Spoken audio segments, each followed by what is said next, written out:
So this year's logging season is right around the corner. I was just out checking the frost in the ground and the puddles around the farm here just to get an indication of how much frost we have. I would like the ground frozen enough to where my tractor can ride on top of it. Otherwise you just get a mud pit and all your lugs are getting dirty and it's a pain to walk in as well. That is why in Norway we mainly log during winter time. So we have one day or maybe two until the forest and the ground is frozen enough to where we can start logging. So we've already done 3 videos in preparing for this year's logging season. I'll leave a couple of links in the description if you want to go check them out after this one. So anyway, I thought this was a great opportunity to show you kind of the gear that I bring with me when logging and the other preparations that I have to do with the chainsaw. We have to file some chains and we have to fill up the fuel and oil canister as well, of course. Kind of small things like that we have to do. Also later in the video we'll be talking about this weird thing. There should be some timestamps down in the description below that you can click, and that should take you straight to whatever you came here for. Now, of course, I do appreciate everyone who watches my videos in their entirety, because that just really helps the channel grow. So, and if you're feeling really generous, you can leave a like too. YouTube loves that stuff, and if you do, thank you very much. All right, so this is my chainsaw. It is a Stihl MS400C. Very happy with it. It's quite similar to a 362, and that's where I got this full wrap handle. It is actually for a MS362. If you order the part number, I'll see if I can find it and put it in the description, but if you order that part number you get a full wrap handle and also you get this cover with the retainer nuts on them. Actually, I think maybe this one is original. Yeah, this one came in a kit. It is a bigger cover that provides more chip flow, but it doesn't have the retaining nuts in the cover. And that is a deal breaker for me, so I'm not going to use this. But this and the handle came in a kit. And I have a Samura lightweight 24-inch bar on this chainsaw, which it handles without any problems. And I find it's a very good size. It's not too heavy, it's not too long, it's not too short, it's like the perfect size. Now this chainsaw has a 36-inch bar. So if I need something bigger than this, then I'll just use that one. And of course the dream saw is the MS500i, but that's like 2,000 bucks in Norway. So anyway, that's my MS400. It is the one I use almost exclusively when logging. I've found it to be a great size. It's not too heavy and it's big enough to take basically almost any tree that I have on the property. There's a very, very minute number of trees that I'm gonna need the 660 on. And I have actually dropped a few of them with the 660. And one of them was actually too big to take in one pass with the 36-inch bar. I had to go in from, well, we were 2 doing it. He had to go in from both sides in order to fell that tree. Honestly, you could probably, you could do it with this one too. It's just a bit more work. It's a bit more cumbersome. You need to line up your cuts from both sides and it can be a bit finicky. Found this chainsaw to be absolutely perfect. And I'm not sure what model it is. I think it's a 2021 model. It's quite new, maybe 22 actually. And if you are in the market for a saw and you're gonna buy the 400, or the 362, I would highly encourage you to buy a full wrap handle. The plus sides of this full wrap handle is just, yeah, it outweighs the negatives by a mile. So I'll see if I can find the part number, put it in the description. Let's do the snatch blocks later in the video. Let's put those over here for a second. I have a few, as you can see. Lagers tape. For instance, my sawmill can only take 5.1 meters, and so anything above that is kind of waste for me. If I cut it at 5.5, then I've basically just wasted 40 centimeters. So I like to use this.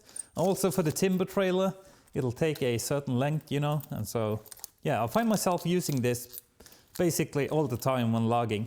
I guess if you're felling for yourself, you can judge whether you need this or not, but I would highly recommend it. I use it all the time.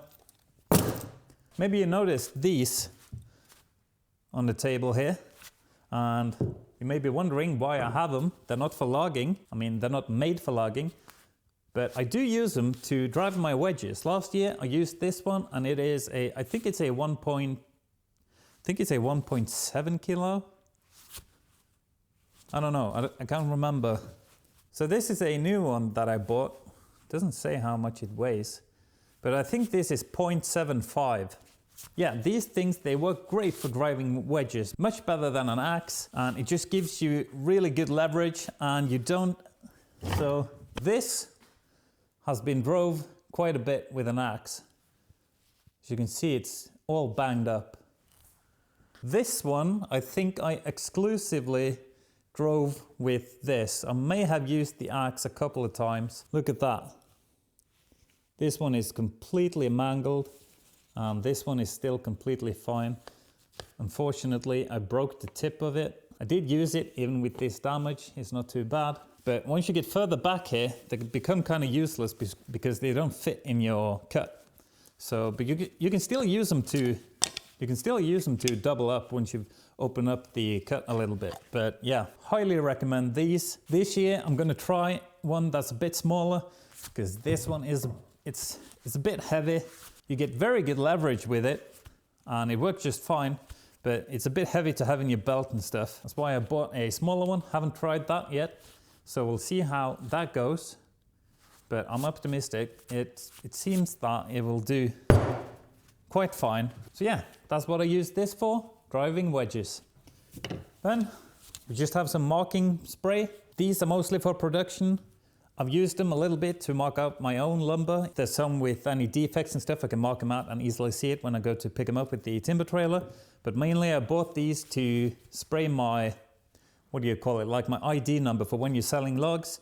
It goes on the log trailer into the log yard, and they scan all the logs, and then they kind of calculate your, well, the amount, like the cubic meters.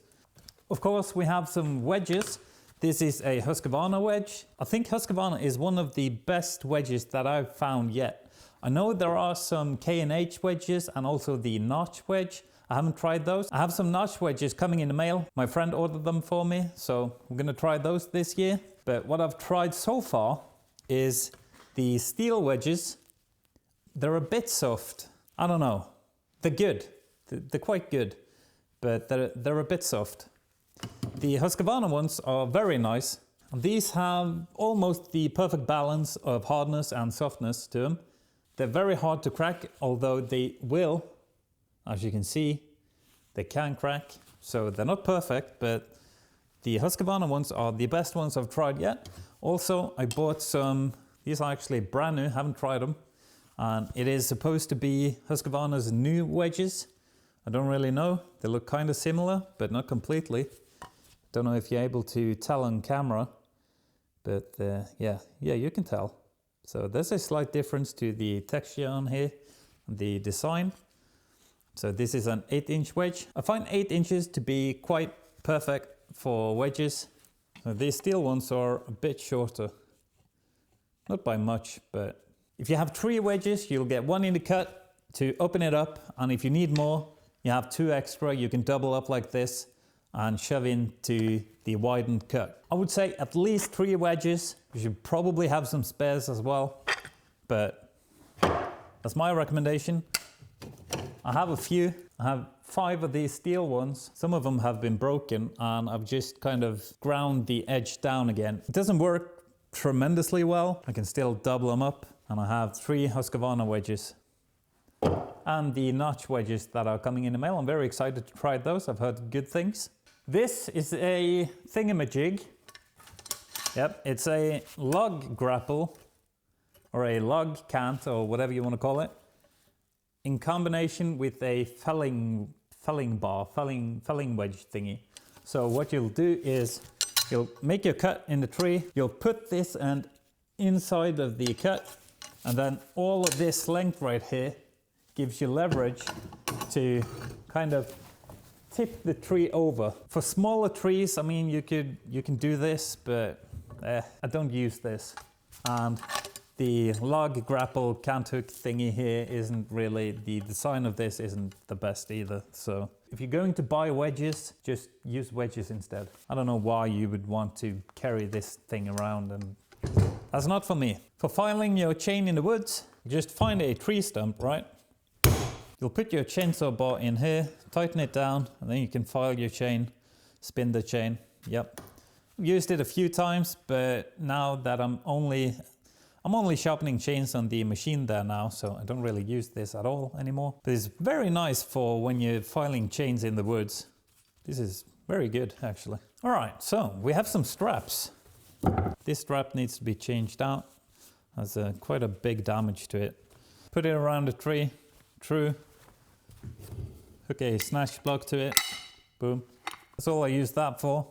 I have a separate special one for this, because it needs quite a big hook in here. All I'll do is just kind of like that.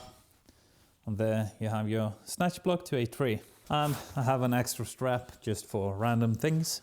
It's always nice to bring with you an extra strap. And the 3-ton ones I found to be quite nice.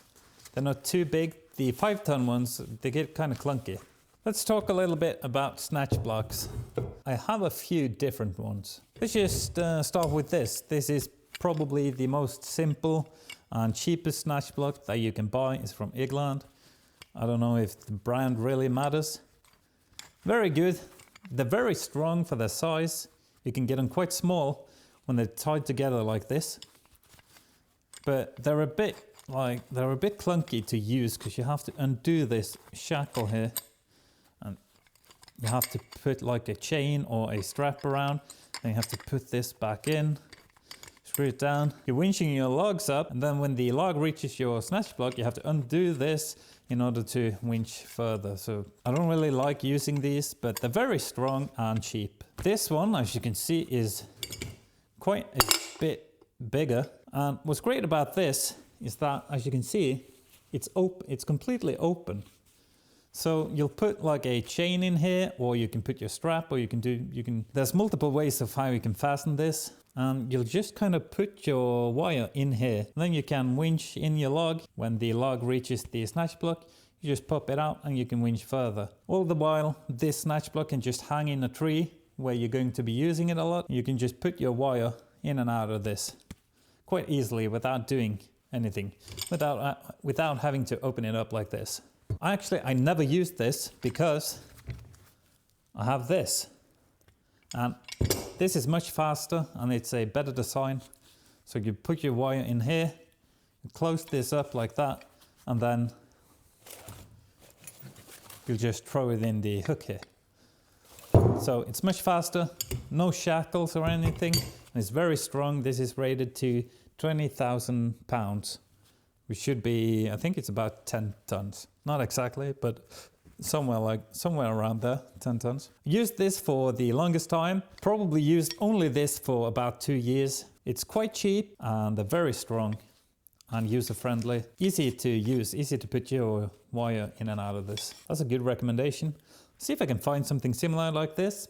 Put a link in the description if I do find something. But yeah, these are quite good. This one I use a lot as well. Kind of the same design as this, where you'll open this up and you'll put your wire in here, close it up. And what's great about this, you can kind of just close it over a strap, like the extra strap that I have right here. And you'll have the strap around the tree, of course. Then you can kind of just put it inside like that. There you have it. Very strong design, very easy to operate. Close, open, yeah. Also from England. No, it looks like I'm an England fan. I'm not. I don't really care about brands, but they make very good snatch blocks. So, final piece of the puzzle here. This weird thing. Also a snatch block that you can hang up in a tree with a chain through here, and it'll lock into this keyways here. You can use a strap. Singular strap without any hooks or anything. You just pull it like this through here and then over this little tab. There you have it. Hangs in the tree like that. I think that's the only way I've used this snatch block. This feature is very nice. I like it a lot. However, I don't really use this snatch block, even though it is the most expensive snatch block that you can buy, I think. It's good quality, very nice build, very robust. The thought of the design is good. This is completely open, as you can see. It hangs in the tree. You put your wire in here, you close this little tab, and then the wire is locked inside of here, right? When you're pulling your logs and all your keyways, like the thingies on the chain where you put your chains in through, when that nest of keyways arrive at this snatch block, they'll be pulled through here, and what will happen is they'll push this open, boom, and then your wire will pop out, right? Absolutely brilliant. That's why I bought this thing. I thought it was a genius idea. When you're sitting in the tractor, especially if you don't have any remote control on your tractor, like mine is completely manual, I have to actually be physically inside the tractor in order to pull the logs. So this hangs halfway down or whatever, right? Pull the wire down here to a snatch block and then down to your logs, right? So you can pull them out up to the snatch block, it'll pop out of it automatically, and then you can just continue on winching up to the tractor. That's the idea with this. It does not work. I mean, it does. The angle that you can have on the wire in here is like, I don't know, 5 degrees or something. Yeah, nothing. Because the thing is, right, you have your wire in through here, and then it goes at an angle. What will happen is you're pulling your wire in, and then the wire will snag kind of on the side of this wheel here. It'll be pulled along the ridge here and jump over, and then once the wire is kind of over the lip here, it'll just pull this straight open and fall out, right? So that's just what happens all the time, unless your angle is so minute that the wire doesn't hop out of this lip here. And yeah, it does not work the way I imagined it would. So I've used it, you know, I've used it a couple of times, and it's just pointless. If you still want this and you have a use case for it, sure, it's a brilliant idea and very good build quality. Like, you're never going to break it. But yeah, the design, it doesn't work. So yeah, that's basically all the gear that I bring with me when I go logging, except of course the helmet, the PPE stuff, some hot dogs and coffee, of course. If you want to buy me a coffee, I've set up a page where you can do exactly that. You can go to this link on screen right now, or you'll find it in the description as well. And it's just a site where you can do, as I said, buy me a cup of coffee if that's something you're interested in doing. If so, I appreciate it very much. Thank you. And if you're not interested in that kind of stuff, if it's not your cup of tea, that's completely fine. You can support the channel by hitting that like button, writing a comment too, that helps a lot. If you don't have anything to say, just type a smiley or something. It really helps the videos, and I appreciate it very much. But that's all I have for you today. Thank you so much for watching. I'll see you in the next one. Bye. Oh, and serious talk for a minute here. There's a subscribe button down there too. Yeah. Thank you.